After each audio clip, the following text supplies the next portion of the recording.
ভালোবাসা এমন, তার কোনো রূপ হয় না, তাকে কেমন দেখতে কেউ জানে না, কিন্তু আমরা অমুককে ভালোবাসি, তার মানে তার নাম ভালোবাসা না, তার নাম মোহ। ভালোবাসা মানে ভগবান। তাই আমরা সবাই মোহগ্রস্ত।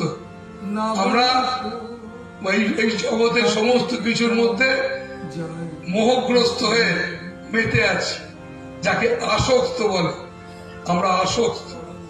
তাই আমরা যা করছি এই সমস্ত জিনিসগুলোই আসক্ত হয়ে আমরা তার জন্য আমরা ছুটে বেড়াচ্ছি, ছটফট করছি।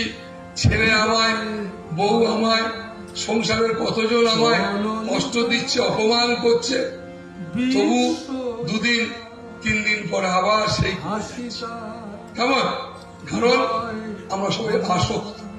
তাই আমাদের এই আসক্তর জন্য আমরা তো কষ্ট পাচ্ছি, দুঃখ পাচ্ছি। তাই মানুষ সদ্গুরু লাভ করে কেন? এই আজকে আশ্রমে এসছো কেন?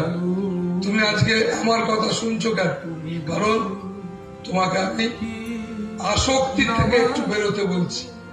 কারণ যে মানুষ যত আসক্তি যার, তার তত জ্বালা। কেন আসক্তি? না তুমি সংসারের সমস্ত জিনিসটাকে, এটাকে তুমি আমার